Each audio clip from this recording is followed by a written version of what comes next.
Na tela para você tá vendo agora Ilha do Governador, chefe do tráfico na ilha.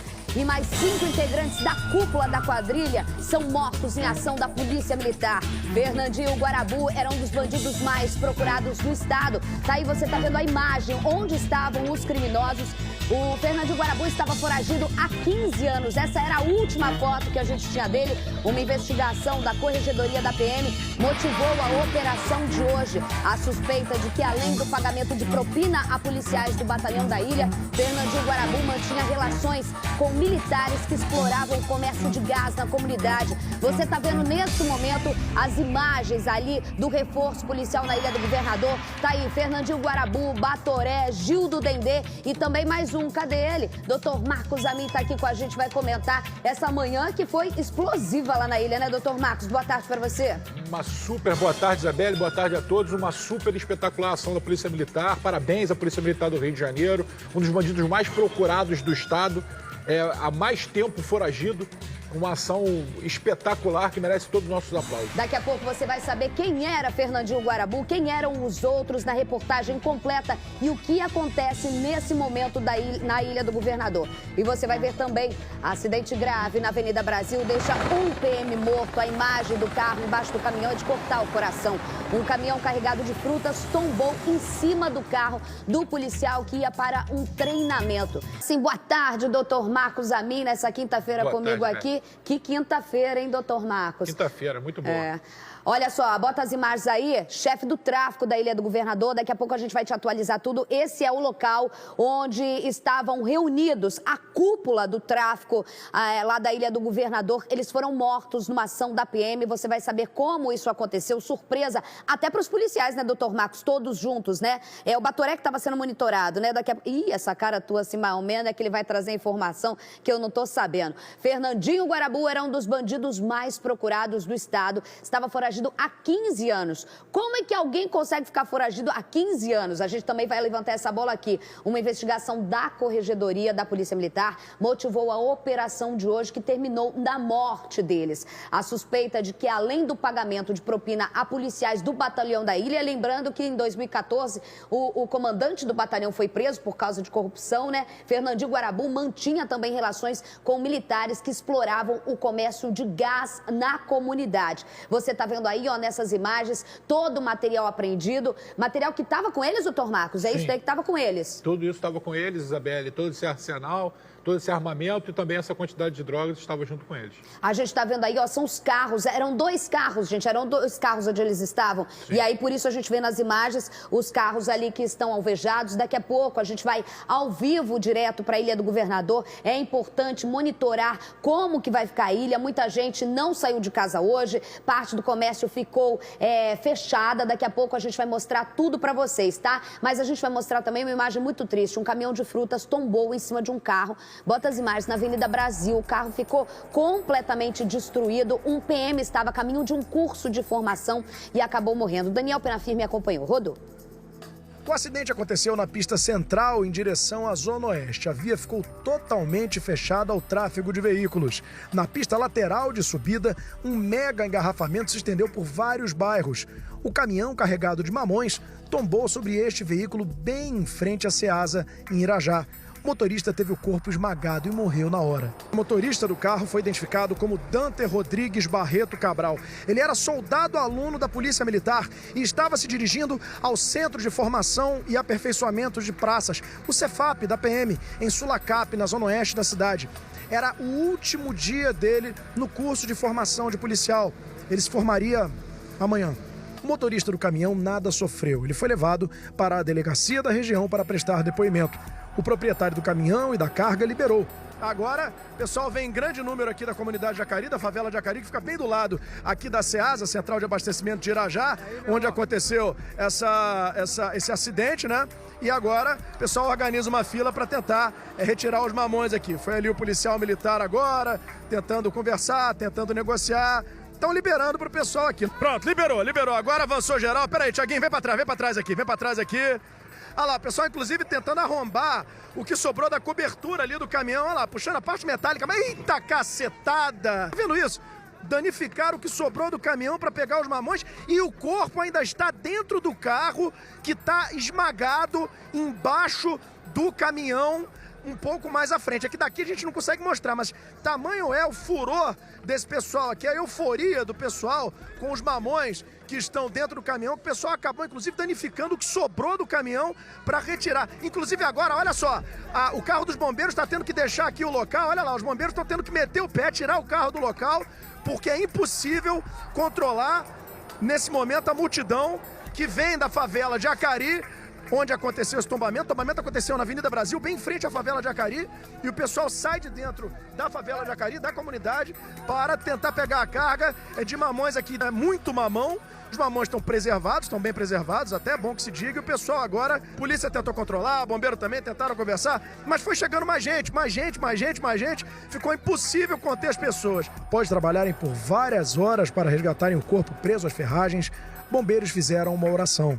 O pão nosso de cada dia, nos dai hoje, e perdoai as nossas dívidas, O policial militar tinha 30 anos e deixa uma filha pequena. É um impacto de imagem num VT só, né, doutor Marcos? Você tem... eu entendo todo o desespero de alguém que tem dificuldade de comprar, seja quando for. Não, ou de não ter vontade de mamão, mas assim, não dá pra gente aceitar. Bota a imagem. O ser humano não tem explicação. Não tem um que passe fome ali. Não tem.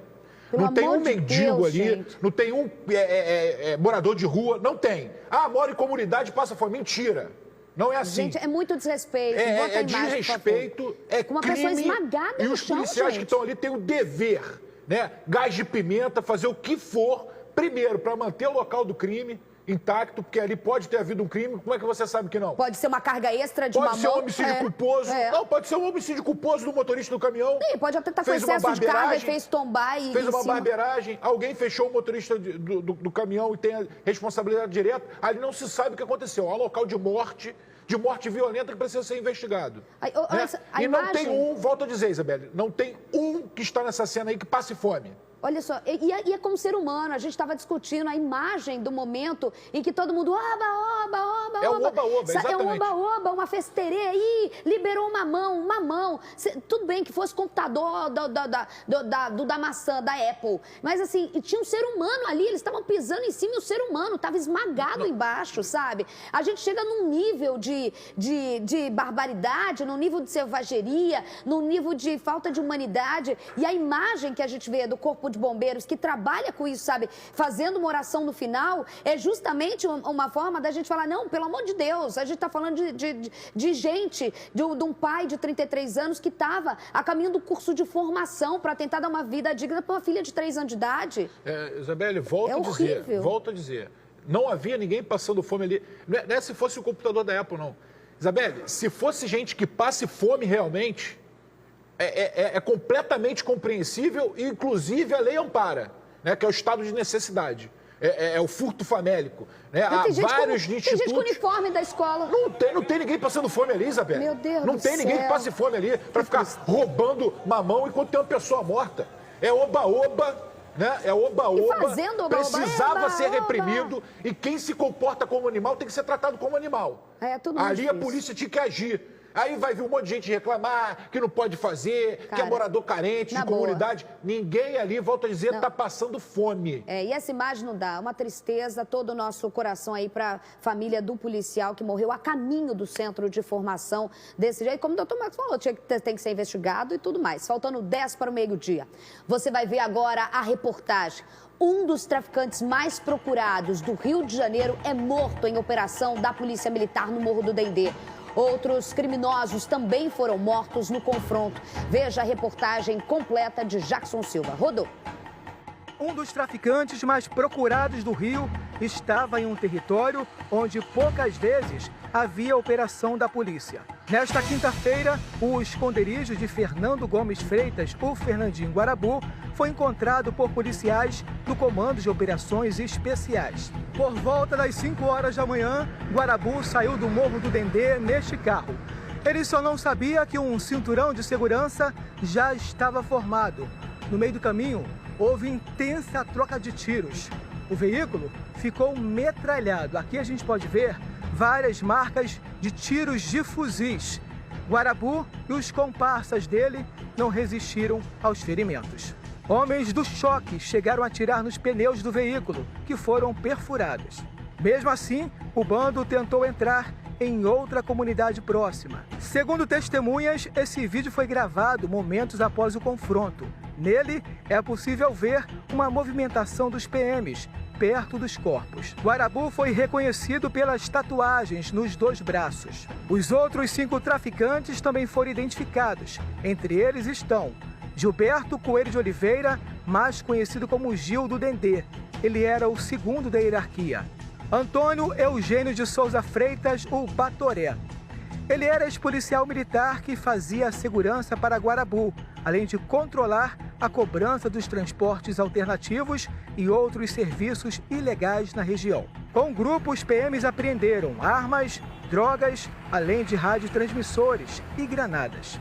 Tudo indica que Guarabu já tinha sido avisado, por isso tentou fugir. Policiais da Corregedoria da Polícia Militar também ajudaram na operação e estão em busca de PMs envolvidos.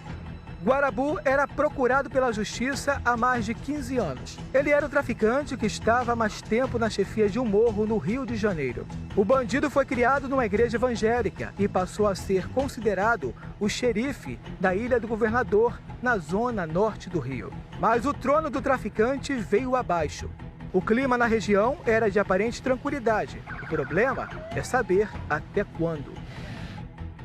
Falar disso, doutor Marcos Naim, para quem não entendeu qual a importância dessas mortes mesmo, não tem o que falar, né? É um bandido, o traficante mais procurado do Rio de Janeiro, traficante mesmo, estamos falando de criminoso.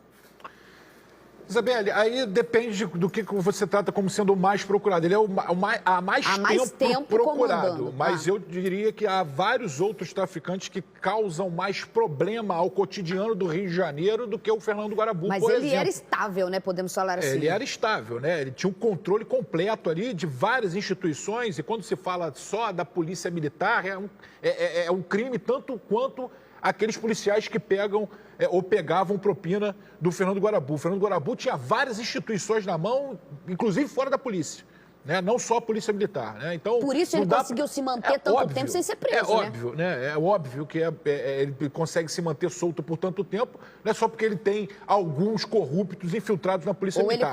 Ele tem em todas as polícias infiltrados, tem no judiciário, tem no Ministério Público. Vamos falar a verdade aqui no Rio de Janeiro, né? Então não vamos jogar tudo nas costas da polícia militar, até porque foi a polícia militar que colocou fim, deu cabo à carreira criminosa desse vagabundo que era o Fernandinho Beiramar, o Fernandinho Guarabu. E esse é um trabalho de monitoramento. Eu faço a pergunta por quê? Eu sei que você conhece toda a história do Guarabu, você já me explicou. Ele não saía daquela região muito não, né? Ele vivia por ali mesmo, né? Isabelle, a gente acompanhava, né? A gente acompanha todos os grandes traficantes do Rio de Janeiro, criminosos do Rio de Janeiro. O Fernandinho Guarabu ele tinha certa liberdade ali na Ilha do Governador, justamente por ter toda essa cadeia de agentes públicos corruptos que davam um suporte à manutenção da sua liberdade, né? Mas, inclusive, ele saía, assim, Botafogo, região serrana. Jura?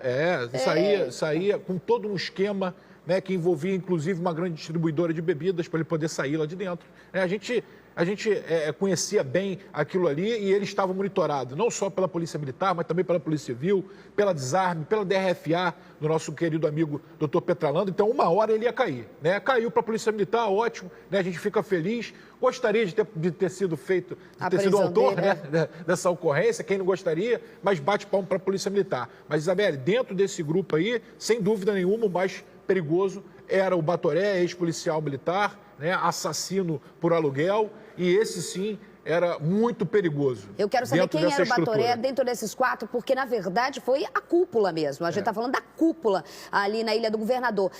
Doutor Marcos explicou muito bem, várias investigações, a polícia toda tinha esse rastro, tamanho leque de criminalidade. A gente vai agora com o doutor William Pena, da Ilha do Governador, que tem mais informações para ele, para a gente. Doutor, boa tarde. Outras investigações em relação a esse traficante, né, morto hoje pela PM. Boa tarde, Isabelle. Foi uma ação bastante exitosa da Polícia Militar, a gente não pode deixar de comentar isso. talvez seja aí o traficante em mais tempo foragido e na atividade no estado do Rio de Janeiro, e bastante violento, ao contrário do que muitos dizem. Ele era extremamente violento. A partir de agora, a gente já tinha várias investigações em curso a respeito dessa quadrilha. Hoje, de uma só vez, toda a cúpula do Morro do Dendê foi neutralizada. A nossa preocupação a partir de agora, na nossa investigação que prossegue, é saber o sucessor dessa facção aqui dentro do Morro do Dendê. A gente já tem um possível sucessor, a gente não pode divulgar por enquanto, mas dentro desse escalonamento pode ser que seja ele. A gente está em cima disso e continuar essas investigações, porque, como a gente sabe, o tráfico não para. E dar mais uma vez parabéns à Polícia Militar em razão dessa ação que foi maravilhosa na data de hoje. Doutor Marcos Amin aqui querendo falar com o senhor. Fala, doutor Marcos. Não sabia que o William estava na externa, ninguém falou aqui no nosso... pra gente aqui. William, também esqueci de comentar, 37 também, com uma ação firme em cima e muito próximo de pegar, né? Você, o Alexandre, o Ricardo Emerson, todos nós muito em cima dele, muito próximo de pegá-los. Foi a Polícia Militar, né? A gente parabeniza. Gostaríamos de estar na ocorrência também, tenho certeza que você também, mas esqueci de citar seu nome aí, você me perdoe. Doutor William, deixa eu te fazer uma pergunta. Para as pessoas entenderem, na Ilha do Governador, o mando do Fernandinho Guarabu não era só no Morro do Dendê, né? Ele se estendia ali nas localidades também, né? Exatamente. Ele não atuava somente dentro do morro, ele tinha, né, digamos assim, seus tentáculos também no asfalto. Ele, através do Batoré, controlava todo o transporte alternativo. O Batoré, na verdade, ele se aliou definitivamente ao tráfico de drogas na missão de ficar com essa logística. Estava, de acordo com as nossas investigações, numa arrecadação de cerca de 400 mil mensais só com van. Ou seja, ele não vivia apenas só do tráfico de drogas, há várias outras maneiras de auferir lucro, assim como a milícia faz em outras regiões do estado do Rio de Janeiro. Era muito similar aqui, muito peculiar no Morro do Dendê. E, como eu disse, vamos continuar monitorando essa quadrilha, já temos a identificação do possível sucessor, as investigações elas continuam, várias outras delegacias da Polícia Civil também têm investigações em curso. Era questão de tempo a prisão dele e, felizmente, o batalhão de choque conseguiu neutralizar todos juntos hoje na manhã. Só para você aí, para você em casa estar ouvindo o doutor William, a gente já ouviu o doutor Marcos Amin, todos já monitorando o criminoso que está há 15 anos. Você vê o trabalho de investigação, como não é fácil pegar, e não é fácil pegar porque a gente sabe, não existe bandido foragido há tanto tempo se não tem, infelizmente, conivência com agentes públicos corruptos, que são mais bandidos até do que eles, né, doutor Marcos? A gente sempre fala isso aqui, né? Sim, sem dúvida nenhuma, Isabelle. É uma ação que realmente vai movimentar muito a Ilha do Governador ali, né? A gente já tinha uma situação de tensão dentro dessa facção no Amaré, porque há muito cacique para pouco índio ali na facção, na Maré. Muita gente foi solta, muita gente já estava estabelecida, outros migraram de uma facção, como foi o caso do 2N, agora 3N. Então, pode ser que haja um escoamento desse pessoal que está ali na Maré também ali para a Ilha do Governador, e de qualquer forma muda um pouco a dinâmica da Ilha do Governador, porque o pessoal da Maré tem uma política, vamos dizer assim, diferente daquela que estava sendo perpetrada pelo Fernandinho Guarabu. Doutor William, eu vou pedir para o senhor esperar aí, doutor Marcos também, nesse momento começa agora, onde que é isso daí, gente? A coletiva no batalhão de choque, para a gente entender como que foi essa operação. Abre o microfone aí para a gente. Com forte materialidade das condições de inteligência do terreno. Então, nós fomos abastecidos com as informações de inteligência que nos indicavam a presença de elementos fortemente armados na comunidade do Guarabu. Então, nós planejamos essa operação ontem, fizemos as ordens de policiamento, as ordens de serviço, e eu queria mostrar só para os senhores aqui mais ou menos como funciona. Então, nós temos os meios empregados, né? A missão de cada equipe de choque, de cada grupo responsável por uma determinada missão, né, desde a intervenção até o cerco e o vasculhamento, que aliás continua no terreno. Nós vamos continuar no terreno. Então as missões não terminaram, o batalhão de choque executou essa missão. Executa essa missão em duas fases. A primeira onda de operações se deu por volta das 5 horas da manhã e a segunda onda a partir das 8 horas da manhã. Na primeira onda nós tivemos um embate com elementos que estavam fugindo do cerco, mas como as operações de choque envolvem muitos policiais, o cerco foi efetivamente positivo e deu fruto, no qual veio a abordagem em que os elementos foram neutralizados. Então, toda a operação ela é montada baseando-se num local, nos quadrantes. Então, num desses quadrantes houve um treveiro. Na verdade, houve 2 entreveiros. Num deles, 5 marginais fortemente armados resistiram à voz de prisão e foram neutralizados. Nós temos aqui as vias por onde as equipes vão, né, ingressam, incursionam na comunidade. Observe que são vários locais de entrada, né, com policiais, inclusive, fazendo, além do cerco, fazendo o vasculhamento, e vamos permanecer no terreno. A gente está vendo agora aí, ó, no batalhão de choque, a explicação. O horário em que as ondas Qual é o nome dele, gente? Alguém me dá o nome de quem está falando, por favor? Doutor Marcos, me ajuda. Às 8 da manhã. Coronel Batista, Bom, do batalhão de choque. É o comandante do choque. Ela se dá conta de um grande aparato montado para evitar que os marginais fugissem do local, já que nós tínhamos locais para fazer um vasculhamento mais a miúde, no qual eram justamente os dados da inteligência. A gente está vendo aí a explicação do Coronel Batista de como eles chegaram ao embate, ao cerco a esses criminosos hoje pela manhã, às 5 horas da manhã. Vamos ver agora a abertura para as perguntas dos jornalistas. A gente está vendo aqui, ó, não vai dar para a gente ouvir a pergunta, mas o que a gente vê ali, doutor Marcos, é que não é uma operação como se especulou muito. Ficou sabendo da informação, sai todo mundo. Você vê que tinha imagem, ele tinha o cerco formado, os caras que estão fugindo há 15 anos, que estão lá já achando o dono da área, ele tomando um susto danado quando viu e foi o cerco bem fechado. Não é uma operação simples, né?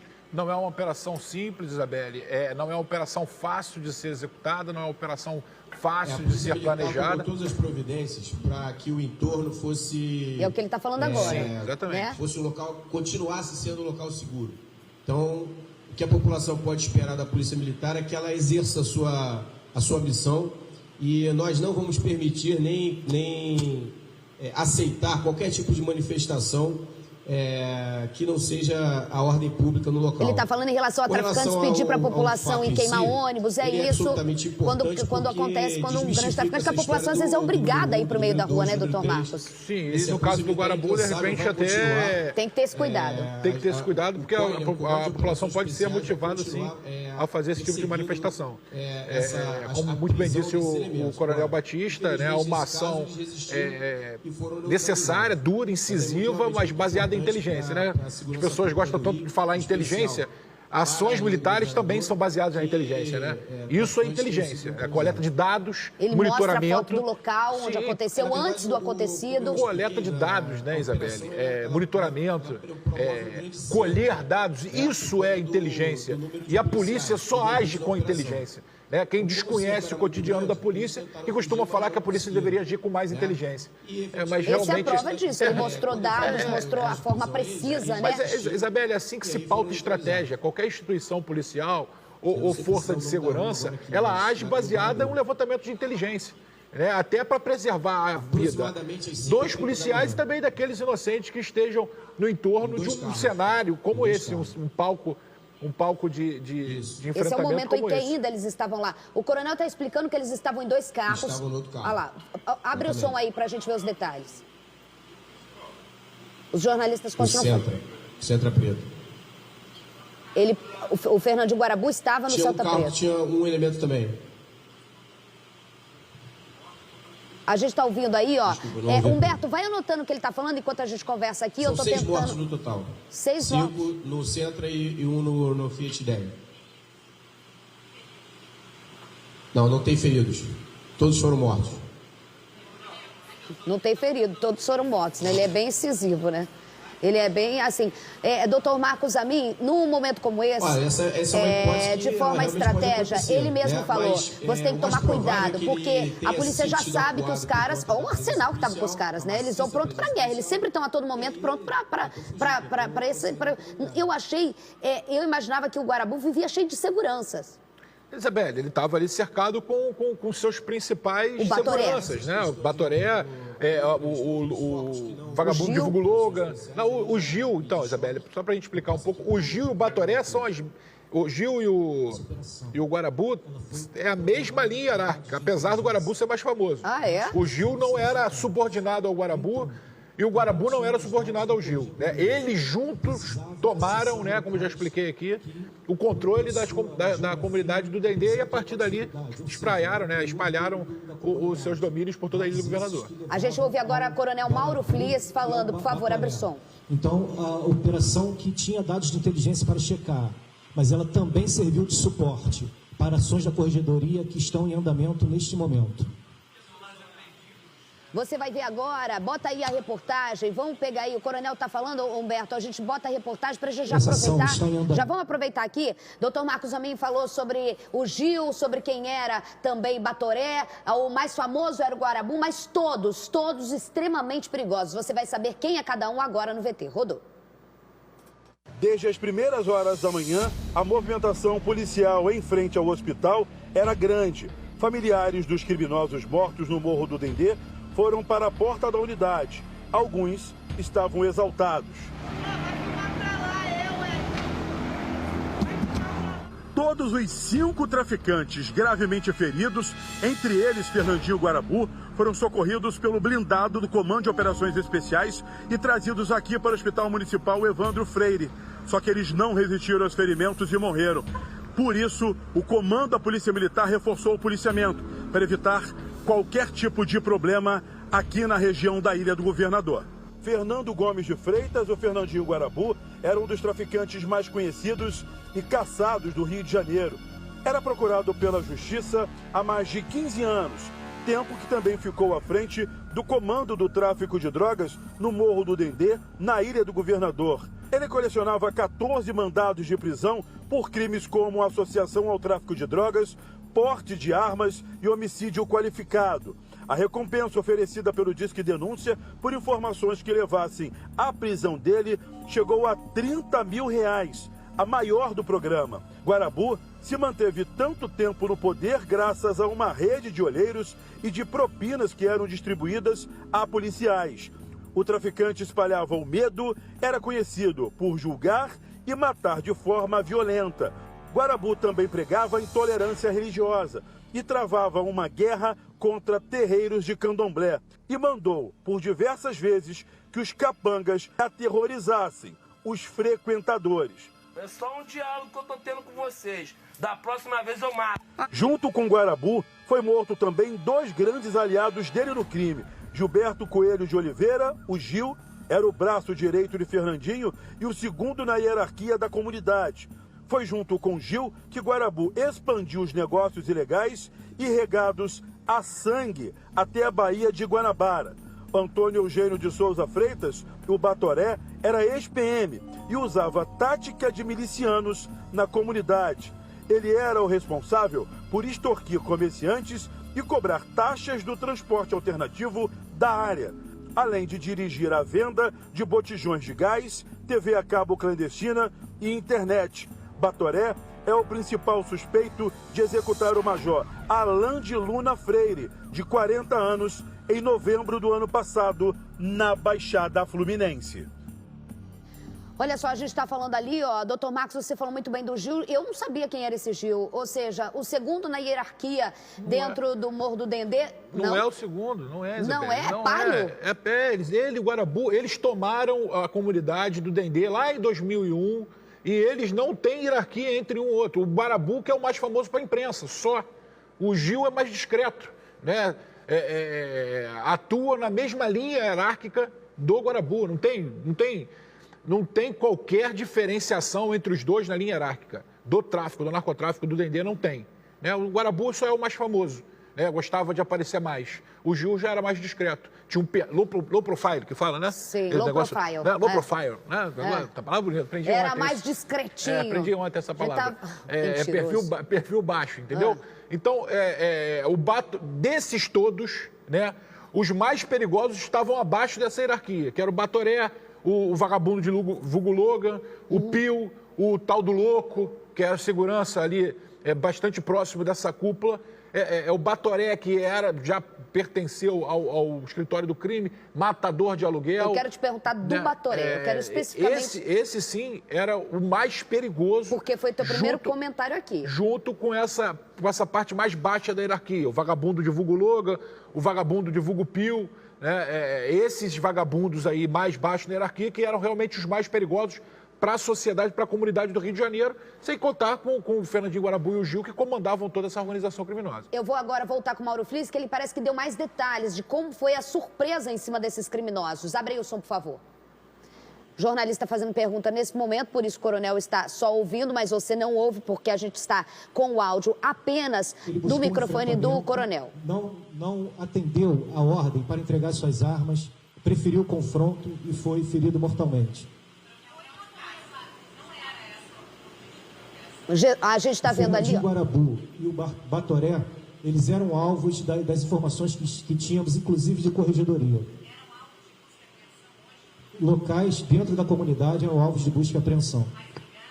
Doutor Marcos Amin, você deu detalhes, eu gostaria que você explicasse, enquanto a gente fica, que eles estão respondendo, os jornalistas vão pegando, eu peço para a equipe Diego está aí agora, pede para alguém ir retirando algumas partes, porque senão a gente fica com esses detalhes. Vou perguntar para o doutor Marcos Amin, que eu sei que investigou e sabe também, conhece, assim como o doutor William Pena, que também investiga, e outros delegados que sabem detalhes. Quem era Batoré? O Batoré, Isabelle, é um ex-policial militar, expulso da instituição, foi preso pela Subsecretaria de Inteligência na gestão passada por controlar o transporte clandestino ali da Ilha do Governador, foi preso, foi solto num plantão judiciário de fim de semana, diga-se de passagem, foi solto num plantão judiciário de fim de semana, e a partir dali ganhou 300 anos de cadeia, salvo engano, 300 anos de cadeia já na primeira instância.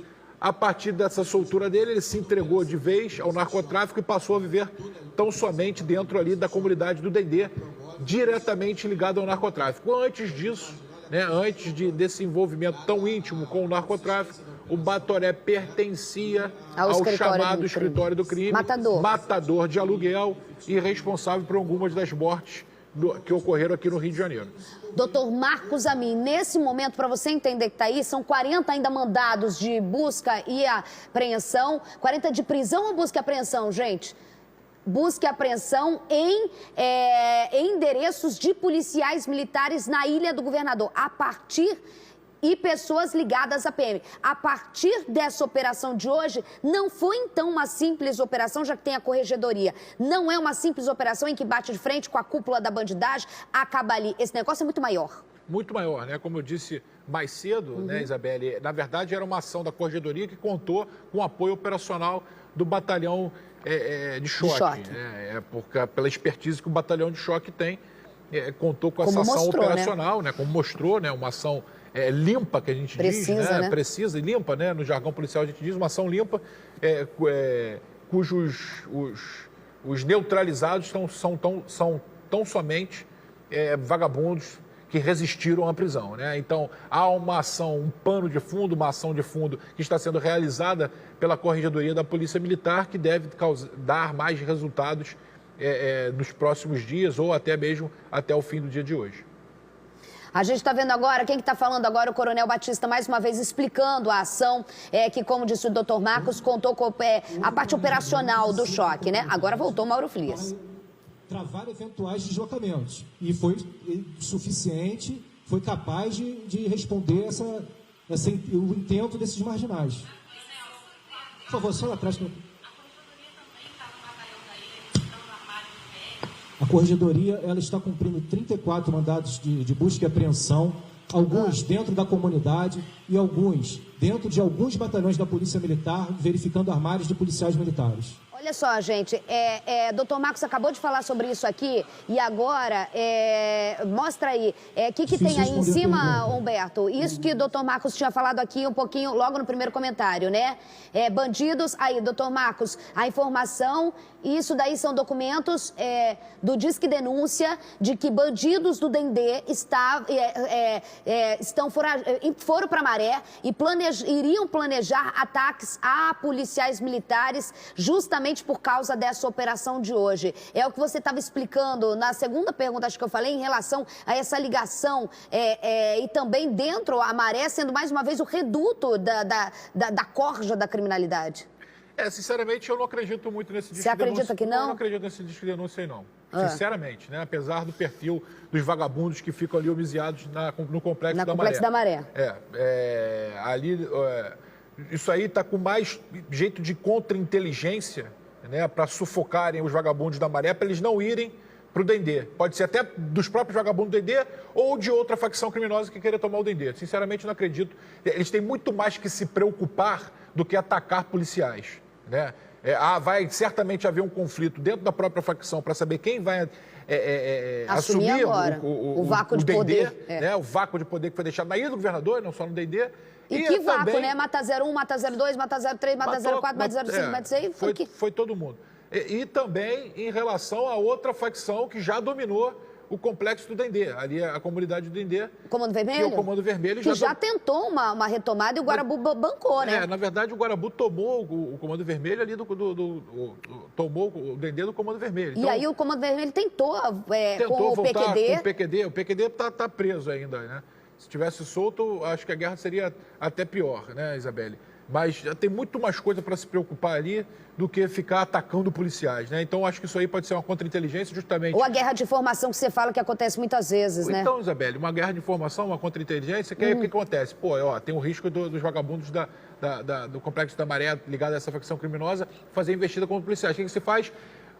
Faz uma pressão ali no Complexo da Maré e impede que os vagabundos, por exemplo, circulem para ir até a Ilha do Governador ou para tomar ou para reforçar. Entendi. Isabelle? Então a gente tem que ser um pouco mais malandro do que o que está... Ser policial, né? Porque a gente pega informação, na verdade, eles são policiais, né? Não estou falando em relação ao jornalismo, não. O jornalismo tem que dar a notícia que Estou falando em relação às forças policiais, né? A gente tem que dar um passo à frente. Pode ser realmente isso verdade, não pode ser descartado, obviamente, mas a gente precisa ver um pouquinho acima da linha do horizonte. A gente está vendo aí, essas são imagens, muita gente perguntando, essa imagem aí não é do momento em que acontece o confronto, essa é uma imagem feita logo após acontecer o confronto. O Coronel Batista explicou, foram duas ações, umas 5 horas da manhã, em que eles fizeram o cerco, ou seja, não foi, que legal, encontramos Batoré, todo mundo junto, né, doutor Marcos? Eles sabiam dessa reunião da cúpula, eles já tinham estudado o local, eles já estavam fazendo um monitoramento, o serviço de inteligência já tinha mapeado o local e fizeram o cerco no momento em que não tinha como esses caras fugir. Você viu ali, daqui a pouco tem a reportagem completa de Jackson Silva, que mostra como que foi essa ação, 5 horas da manhã hoje, lá no Morro do Dendê, onde terminou com a morte de 5 bandidos, sendo eles Fernando de Guarabu, Batoré, Gil, aí esqueci também os outros nomes aqui. Caio Alex tem mais informações agora acompanhando essa coletiva ao vivo. Diga, Caio. Boa tarde, Isabelle Benito. Boa tarde a todos. Então, eu vou passar esses nomes desses criminosos. Está o Fernandinho Guarabu, o Gil, o Pio, o Batoré, o Logan e também o Chapola. São os 6 criminosos que foram mortos nessa grande operação do Comando de Operações Especiais dentro ali da Ilha do Governador. Eles que estiveram em pelo menos 3 comunidades ali, tá? Na Praia do Rosa, também no Morro do Dendê e no Morro do Guarabu, naquela região. Por volta de 5 horas da manhã, o pessoal da Polícia Militar, principalmente o Batalhão de Choque e também o pessoal da Corregedoria, eles foram para a região para fazer essa operação. A Corregedoria para cumprir 34 mandados de busca e apreensão, sendo cerca de 5 deles aí contra policiais que teriam ligações com o traficante Fernandinho Guarabu. Esses policiais, Isabela, eles seriam donos de depósitos de gás e também de água dentro da localidade e pagariam propina aí na ordem de R$80 mil por mês para o traficante. E nesse mesmo momento, a operação do Comando de Operações Especiais dentro da comunidade. Isso para poder estabilizar o terreno e para que os policiais pudessem agir. Foi nesse momento que os 5 criminosos dentro do carro com um fuzil e 4 pistolas tentavam fugir. Atiraram contra as guarnições, houve esse confronto, eles foram baleados, colocados dentro do blindado do Comando de Operações Especiais, levados para o Hospital Evandro Freire, mas de acordo com a equipe médica de plantão, não resistiram e morreram.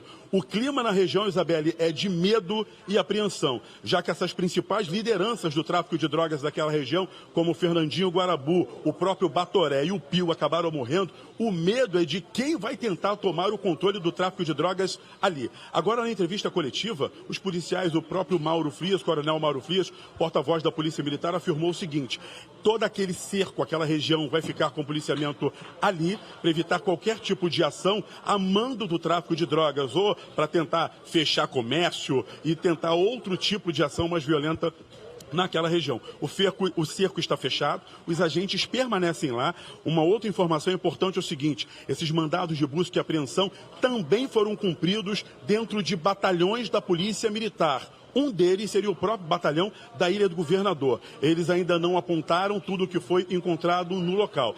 Essa investigação também da Corregedoria, Isabelle, deixou claro que, pelo menos nessa questão do tráfico de drogas, da exploração também da gatonete e também do transporte alternativo, o Fernandinho Guarabu receberia de policiais militares criminosos algo em torno de R$80 mil de propina dentro daquela localidade. A região da Ilha do Governador vai permanecer com policiamento reforçado para evitar qualquer ação da criminalidade. E a polícia considera que foi uma ação aí 100% importante, já que as principais lideranças acabaram morrendo nesse confronto. Isabelle Benito. Vamos por partes, Caio, mas soltou ali, liberou todas as informações. Primeiro, quando o Caio falava, repetia os nomes, o doutor Marcos falou assim, ó, mas foi a cúpula toda, foi tudo, ele fez assim, ó, foi tudo. Então eu vou perguntar diretamente para você, falar como se fosse Marcos Amin aqui. Caiu todo mundo grande, patente alta, bigode grosso. Ficou só a bunda rachada agora lá?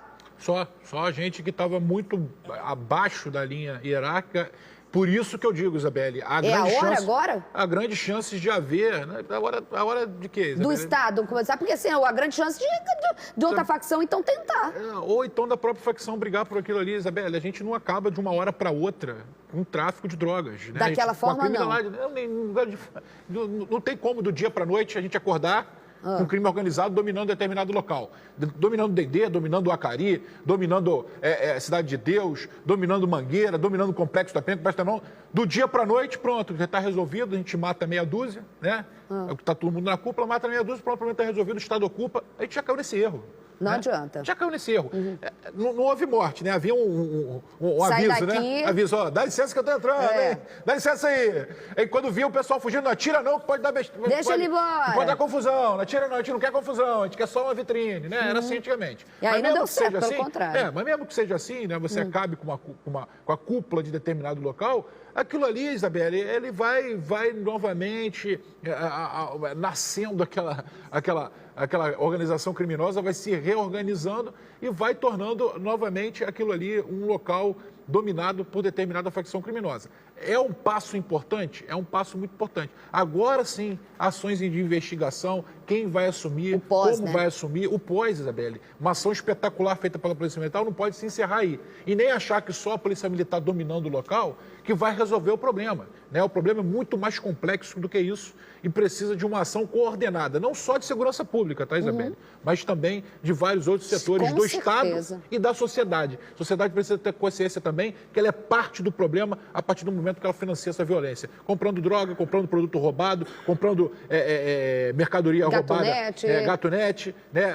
Andando em transporte que não é o transporte legalizado. Ali, né? Então a população ela também tem que ter consciência de que ela é parte do problema. Caio, alguém fez uma pergunta para o coronel, diante disso que a gente está falando, dessa investigação, esse pós, a cúpula toda acabou morrendo, para saber quem alimentava, de corrupção mesmo que a gente está falando. Você mata uma cúpula toda, não tem quem sobreviveu, só ficou embaixo, a cúpula toda morta, para contar quem colaborava com eles, cidadão de bem. Entende o que eu estou falando? Quem eram os policiais daquela região que faziam a manutenção da liberdade desses caras. Olha só, a própria Corregedoria da Polícia Militar já vinha fazendo essa investigação, além das investigações feitas pela própria Polícia Civil. Há muito tempo ocorrem operações policiais naquela região com informações passadas ou por moradores ou pessoas que detêm essas informações para justamente tentar prender esses criminosos que acabaram morrendo hoje. O que se sabe é que há muitos anos, há décadas, o próprio Fernandinho Guarabu, ele bancava muitos policiais que infelizmente eram criminosos ali dentro, justamente para fazer parte da segurança dele naquela região, além do próprio comércio, onde eles tiravam dinheiro para bancar também tudo isso que acontecia. A gente sabe que ele tinha um número muito grande de seguranças, ou de uma certa forma, erradamente dentro do próprio staff aí da segurança pública do Rio de Janeiro, ou fora dela. Em cada ponto da comunidade do Dendê, na Ilha do Governador, sempre havia um olheiro tomando conta de quando a polícia chegava naquele local para passar informações para a cúpula da criminalidade naquela região. O que a gente sabe é, essas mortes acabam sendo muito importantes nesse momento, porque o próprio Fernandinho Guarabu, além de deter muito armamento importante, fazer o tráfico de drogas naquela região, ele também comandava aquela questão do transporte alternativo, a questão da gatonete, da venda de água e de gás ali, fazendo basicamente como se fosse uma ação de miliciano ali dentro. Eu acho que o medo nesse momento, como o doutor Marcos Amin acabou falando, é o seguinte: no momento em que essas grandes lideranças saem dali e o morro acaba ficando meio que fragilizado, será que pode entrar também a milícia para tentar tomar conta daquela região, já que essa comunidade dava muito dinheiro também e bancava muita gente ali dentro? A gente sabe também que, por exemplo, o Batoré era apontado como responsável da morte de um major da Polícia Militar naquela região, ou seja, eles também eliminavam o pessoal da própria cúpula da Polícia Militar para tentar conseguir agir naquela região. Mas foi uma ação muito importante para o estado do Rio hoje, Isabelle Benito. Sua pergunta da milícia, daqui a pouco o doutor Marcos Amin responde para a população, porque agora você vai ver a reportagem completa de Jackson Silva de como foi essa ação que a gente está falando aqui. Rodou. Um dos traficantes mais procurados do Rio estava em um território onde poucas vezes havia operação da polícia. Nesta quinta-feira, o esconderijo de Fernando Gomes Freitas, o Fernandinho Guarabu, foi encontrado por policiais do Comando de Operações Especiais. Por volta das 5 horas da manhã, Guarabu saiu do Morro do Dendê neste carro. Ele só não sabia que um cinturão de segurança já estava formado. No meio do caminho, houve intensa troca de tiros. O veículo ficou metralhado. Aqui a gente pode ver várias marcas de tiros de fuzis. Guarabu e os comparsas dele não resistiram aos ferimentos. Homens do choque chegaram a atirar nos pneus do veículo, que foram perfurados. Mesmo assim, o bando tentou entrar em outra comunidade próxima. No alto do Morro do Dendê, o susto dos moradores com o tiroteio. Quando eu escutei o primeiro tiro, a batida no carro do meu pai, aí eu acordei no susto. A primeira coisa que eu fiz foi correr para ver se meu irmão estava lá, aí eu fui pro quarto dos meus pais.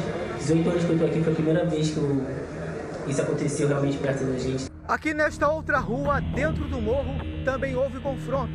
Os bandidos tentaram fugir e atiraram contra os policiais. Os carros que estavam aqui na calçada foram metralhados. E o pior, até a janela dos moradores também foi atingida. Eu escutei um barulho de vidro, mas eu não tinha certeza se era aqui. Eu não sabia se era aqui ou se era na rua, né, por causa dos carros. Mas aí depois que a gente viu que tinha acertado aqui. Segundo testemunhas, esse vídeo foi gravado momentos após o confronto. Nele, é possível ver uma movimentação dos PMs perto dos corpos. Guarabu foi reconhecido pelas tatuagens nos 2 braços. Os outros 5 traficantes também foram identificados. Entre eles estão Gilberto Coelho de Oliveira, mais conhecido como Gil do Dendê. Ele era o segundo da hierarquia. Antônio Eugênio de Souza Freitas, o Batoré. Ele era ex-policial militar que fazia a segurança para Guarabu, além de controlar a cobrança dos transportes alternativos e outros serviços ilegais na região. Com o grupo, os PMs apreenderam armas, drogas, além de radiotransmissores e granadas. Tudo indica que Guarabu já tinha sido avisado, por isso tentou fugir. Policiais da Corregedoria da Polícia Militar também ajudaram na operação e estão em busca de PMs envolvidos.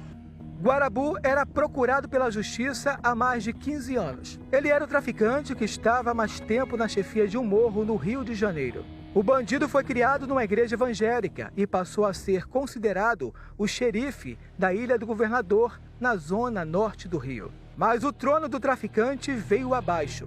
O clima na região era de aparente tranquilidade. O problema é saber até quando. Olha só, mudou aqui? Essa reportagem aqui? Olha só, a gente vai ver agora material exclusivo que estava até agora aqui, sobre o caso Flor de Lis. Nossa equipe esteve hoje na casa da deputada federal e falou com uma filha da parlamentar. Ontem, um mototaxista disse em depoimento à polícia que viu a neta de Flor de Lis jogar um celular no mar. O aparelho seria do pastor Anderson do Carmo, assassinado no último domingo. Executado, né? Rodou. Uma pistola sob suspeita. Fizeram 2 buscas e apreensões. 2 dias depois retornaram ao local e encontraram a arma. Pode ter sido plantada? Pode ter sido plantada. Podia estar lá e de repente eles não acharam? Podiam. Mas eles filmaram, a busca e apreensão não foi acompanhada por ninguém da família. O advogado defende Flávio dos Santos, filho de Flor de Lis e assassino confesso do pastor Anderson dos Santos. Ele também estranha que os agentes da divisão de homicídios não tenham usado luvas quando pegaram a arma no quarto de Flávio, o que poderia colocar a prova em xeque. Flor de Lis já havia questionado a presença da arma em casa. Tem um episódio aí que ainda não foi divulgado, que tem tudo a ver dessa pergunta da arma estar ali, entendeu? Há um episódio que liga a presença dessa arma ali, mas está em sigilo. Para a polícia, Flávio comprou a pistola com a ajuda de um dos irmãos, Lucas, também detido. Os advogados também questionaram as condições em que ele está preso, numa cela sem luz e sem tomar banho.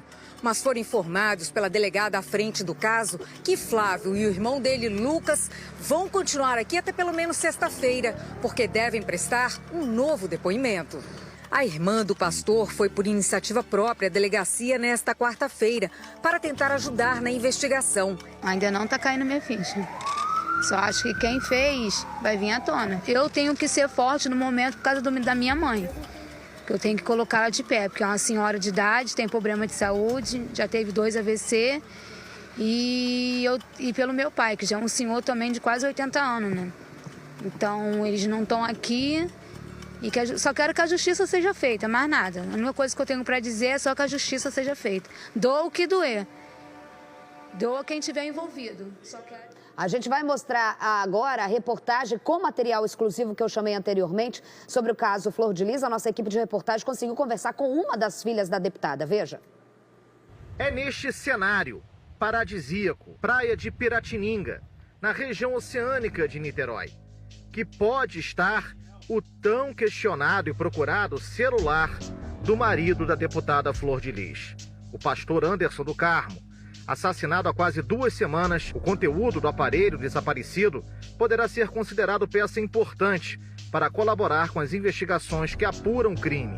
Um depoimento prestado por um mototaxista na delegacia de homicídios revelou aos investigadores que uma neta do pastor e da deputada teria jogado um telefone no mar, no mesmo dia em que a polícia fez buscas na residência da vítima.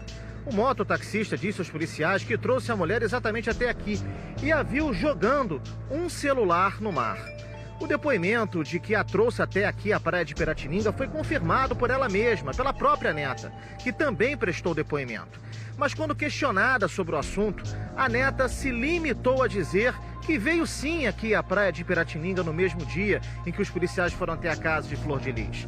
Mas segundo ela, veio somente para relaxar. A polícia apreendeu mais de 20 celulares de pessoas que estiveram no cenário do crime e perguntou insistentemente à deputada onde está o telefone do pastor que foi utilizado por alguém logo após o assassinato. Do aparelho da vítima foram repassadas 2 mensagens entre 9h40 e 10 horas da manhã. Em seguida, o aparelho sumiu. Hoje, voltamos à casa da deputada e tentei conversar com ela. Pelo interfone, uma das filhas de Flor de Lis falou comigo. Oi, bom dia. Pode entrar, bom dia. Oi, tem alguém que possa falar comigo? Peraí que eu vou descer. Peraí que eu vou aí embaixo. Tá, quem é, por favor? Oi. Obrigado. Pouco depois, ela desceu.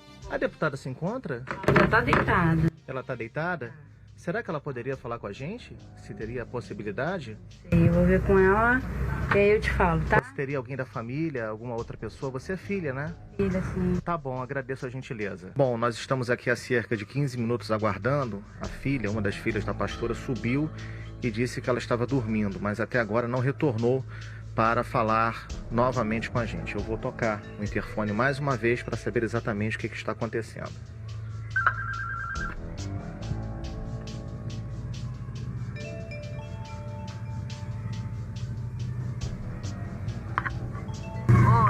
Oi, desculpa o incômodo.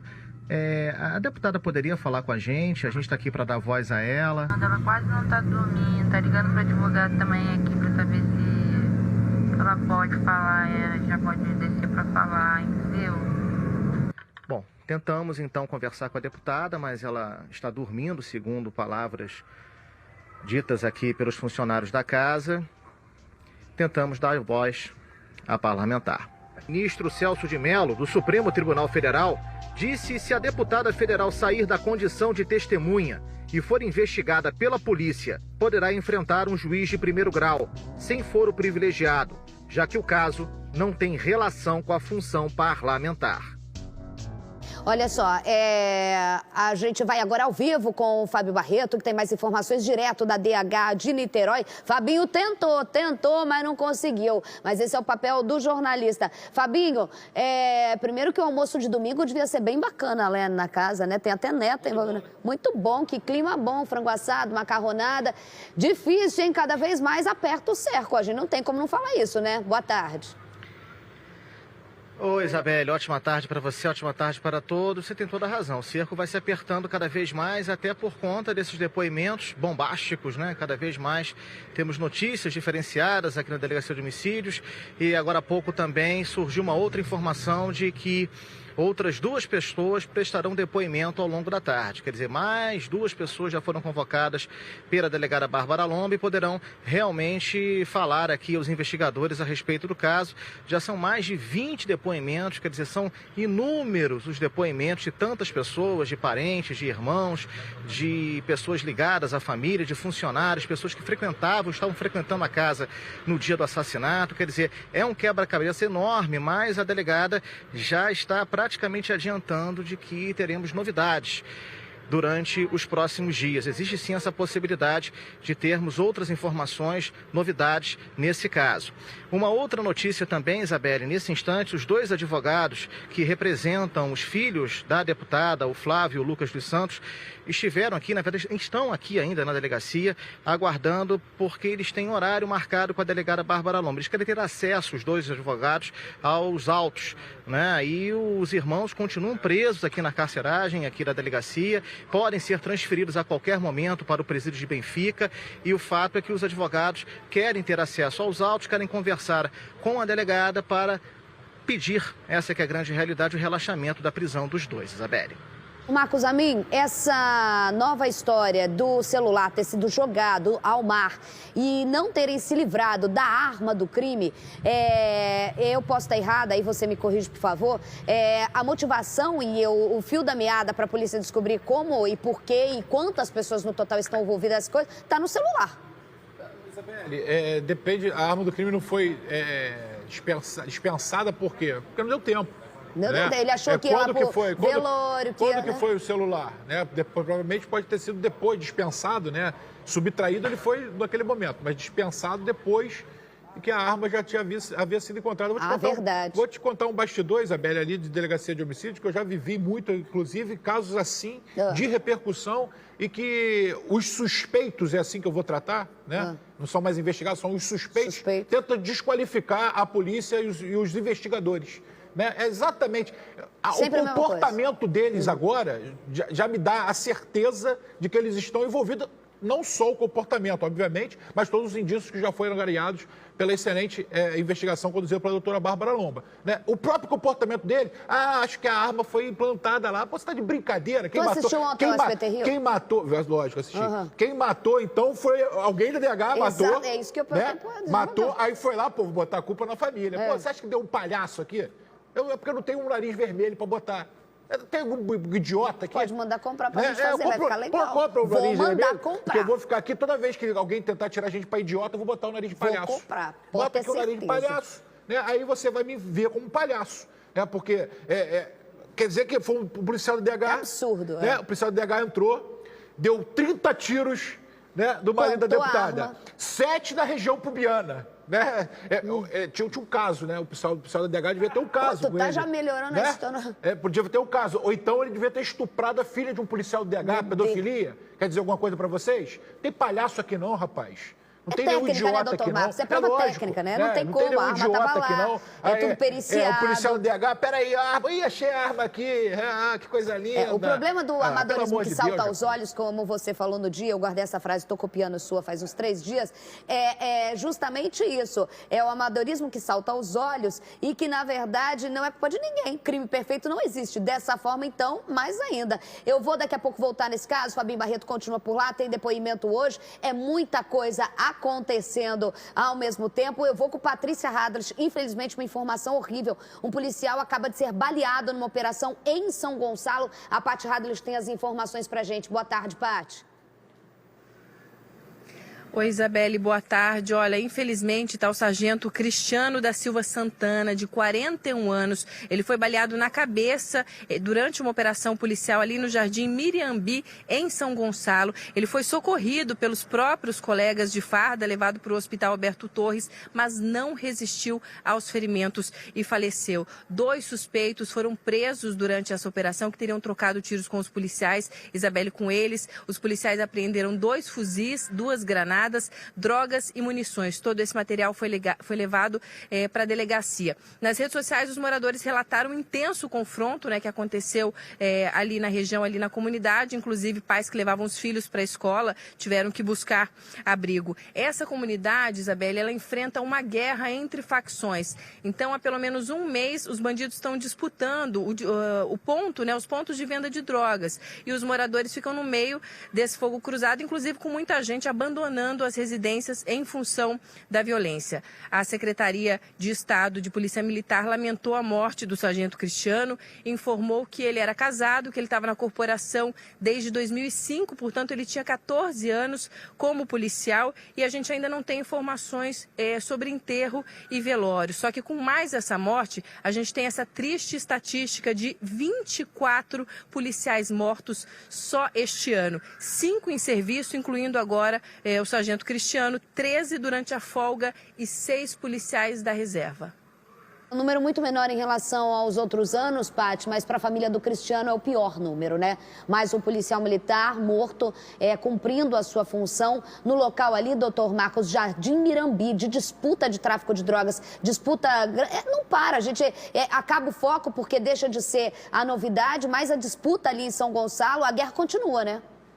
Sim, Isabelle, a guerra continua, né? Principalmente depois daquela ocorrência... 2N, Schumacher e tudo mais, já até esqueci quem matou quem. Que houve ali no Salgueiro, né, Isabelle? Então, aquela região ali está sofrendo uma reorganização justamente porque alguns vagabundos, né, que foram responsáveis pela tomada de algumas comunidades para o Comando Vermelho, eles migraram para outra facção e estão retomando as comunidades para essa outra facção. Então, vai haver alguns enfrentamentos ali naquela região, né? Uma região, Jardim Mirambi, o Complexo do Aná, é uma região que até bem pouco tempo era um local de até certa tranquilidade, né, Isabelle? Um local até bucólico, o Anai ali, tem várias... dentro do Anai, Isabelle, não sei se algumas pessoas sabem, tem coisas até de interesse histórico, né? Coisas que remontam o século XIX, Isabelle. Construções, né? Grandes engenhos que ficam ali naquela região ali do Complexo do Anaia, naquela divisa ali também com Itaboraí, que infelizmente... Com a violência se perde tudo, né, Marcos? Com a violência, exatamente, Isabelle. Com a violência a gente perde tudo, perde o acesso e muitas das vezes perde de uma vez, né, pela destruição, coisas que fazem parte do nosso acervo histórico. Paty, muito obrigada pelas informações, confirmando a morte desse policial. Vamos voltar a falar sobre a morte dos 5 criminosos. Hoje, na ilha, na Ilha do Governador, no Morro do Dendê, novas imagens acabam de chegar pra gente do Jadson Marques, que foi até o local onde aconteceu. Pode rodar aí, ó. Você tá vendo, doutor Marcos, essas cápsulas ali onde a gente tá vendo? Esse é o local dos moradores que acordaram com susto, dá pra imaginar, né? Aí é o apartamento que fica em frente ao local onde aconteceu essa troca de tiros, onde os policiais conseguiram fazer o cerco. As informações dadas pelo próprio Coronel Batista é que eles, diante de ver a quantidade de policiais do choque, tentaram ainda escapar por um acesso da comunidade, que eles conhecem muito bem, né? Eles não conseguiram fazer não conseguiram escapar desse confronto, acabaram tendo esse confronto, eram 2 carros, sim, 4 bandidos estavam no Centra Preto, né? E um bandido estava no carro prata, que a gente viu nesse carro prata. Foi quando eles fizeram, não foi uma surpresa, eles sabiam que dentro do carro estavam pelo menos Batoré e o Fernandinho Guarabu e acabaram fazendo esse cerco lá. Não é que houve uma operação e eles bateram de frente com a cúpula inteira do Morro do Dendê. Eles estavam fazendo monitoramento, um dia antes fizeram uma reunião, o coronel apresentou os dados explicados pelo Dr. Marcos Amin de inteligência, que é aquilo que... Ou seja, eles estavam esperando a hora certa. Já deviam ter chegado a ponto D, você sabe como funciona isso, e resolveram saber o momento certo para minimizar qualquer tipo de risco, que sabia que era arriscado. Tem que bancar para fazer uma operação dessa, né, Marcos? Isabelle, tem que bancar, tem que ter disposição, né, para fazer uma operação dessa, sentar num problema. Não vazar informação. Né? Não, é sentar num problema, Isabelle. Qualquer erro que aconteça vai recair única e exclusivamente nas costas do Coronel Batista. Da autoridade, a gente sabe como é que é isso. Né? O coronel sabe muito bem também, mas tem que ter disposição para assumir o cargo, para ser comandante do batalhão de choque do Rio de Janeiro, da Polícia Militar do Rio de Janeiro, tem que ter disposição, isso tem de sobra o Coronel Batista, né, Isabelle? Para você fazer uma ação como essa, Isabelle, não é só identificar o local, chegar lá e fazer atabalhoadamente. Você precisa identificar o cenário, saber quem está compondo o cenário, se há retaguarda, se há cobertura, né? Então, ainda mais com uma cúpula toda junto, que não deve ser todo dia que eles se reuniam, né, doutor Marcos? Sim, Isabelle. Você precisa saber como está o território, como está o terreno, quem está no terreno, quais são os alvos, onde estão os alvos, quais são os possíveis locais que esses alvos podem tomar como rota de fuga. Que eles tentaram uma das rotas, né? O coronel falou. Tanto que eles tentaram uma das rotas, para aí sim realizar uma abordagem, né? E obviamente, esperando uma possível reação deles, que realmente aconteceu e acabou sendo debelada pela ação irrepreensível do batalhão de choque. Vou te fazer uma pergunta mais pessoal. Eu sei que policial, inspetor, delegado, quando monitora muito tempo algum bandido, acaba sabendo o dia a dia, conhecendo, mesmo sem nunca ter colocado, conhecendo o dia a dia, conhecendo o comportamento. Um cara como Fernandinho Guarabu, que está há 15 anos sem sequer ser preso, dominando um local, eles se surpreenderam? Eles não esperavam essa ação? Você acha que eles já estavam, de alguma forma, se reunindo, já começa a sentir que o movimento está diferente, ou a vida desses caras é o tempo todo na ponta da faca? Como é que é?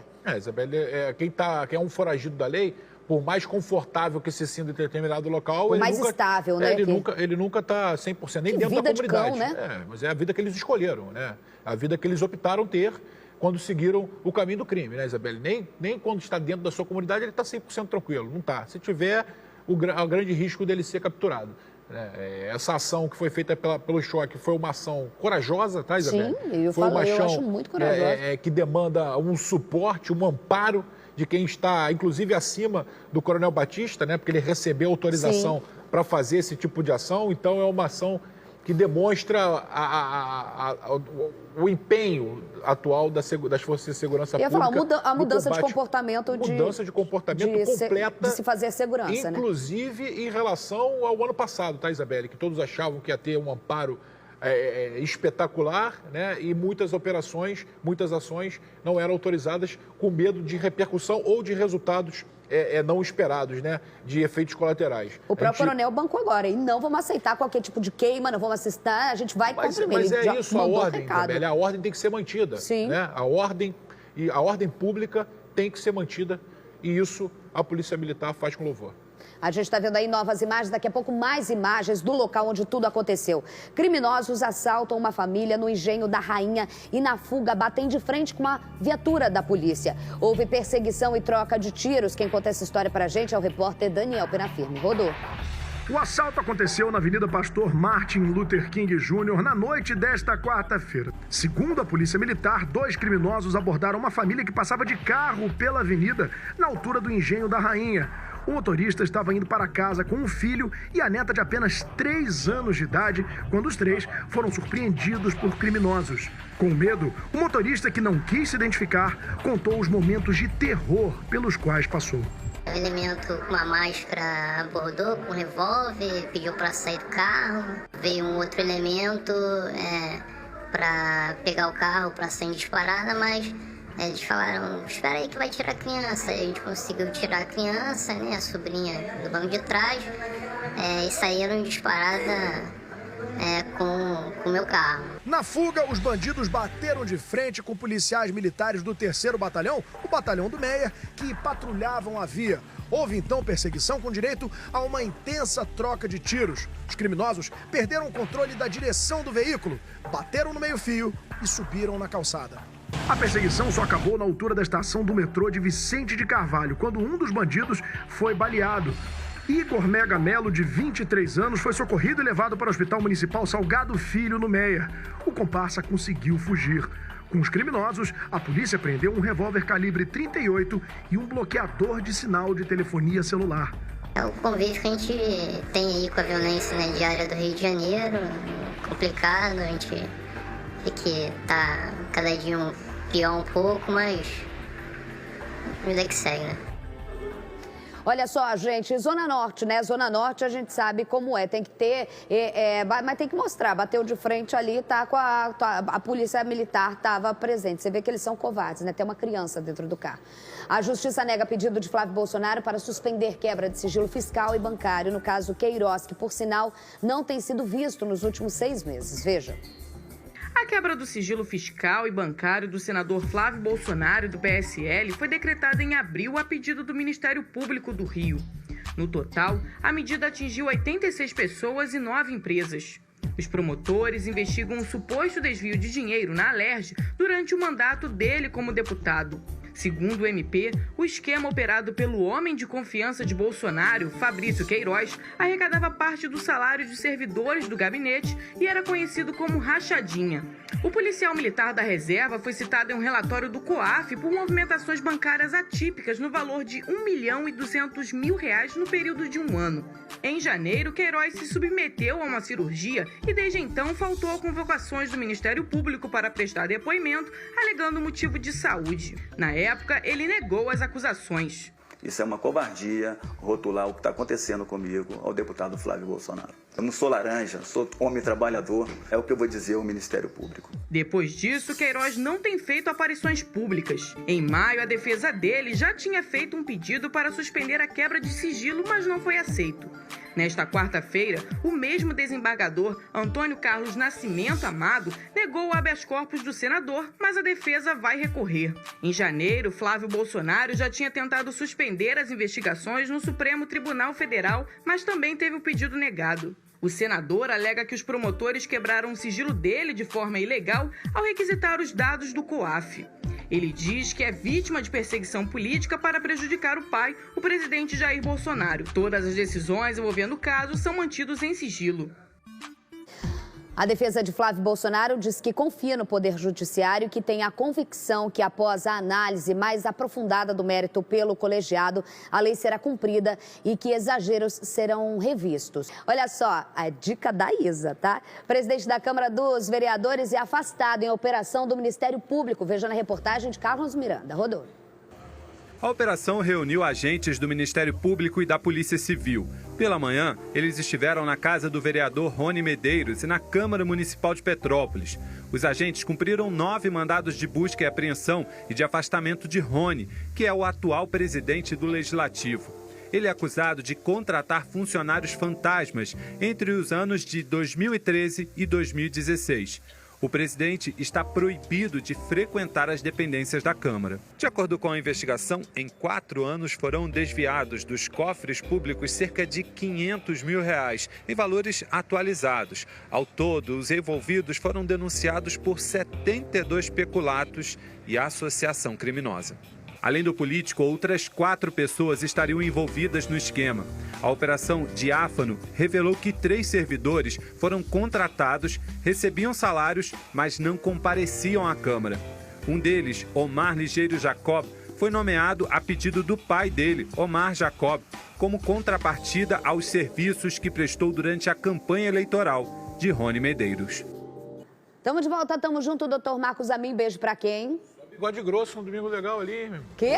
Só bigode grosso no Domingo Legal ali. Viu? Vai poupar a sua repassa. Valeu, um beijo pra todos. Obrigado aí pela audiência. Obrigado, Isabelle, pela oportunidade. Tá certo, então. Aí, ó, na tela, delegado Marcos Amin. Hoje nem beijo pro internauta teve. Jesus amado. Não consegui acessar Fiquei trabalhando aqui no... Tá certo, então. Vamos lá, então. Cadê a Fernandinha chegando? Porque eu tô indo embora. Ela e toda a galera. Beijo pra vocês. Vai lá, Fernandinha. Beijo,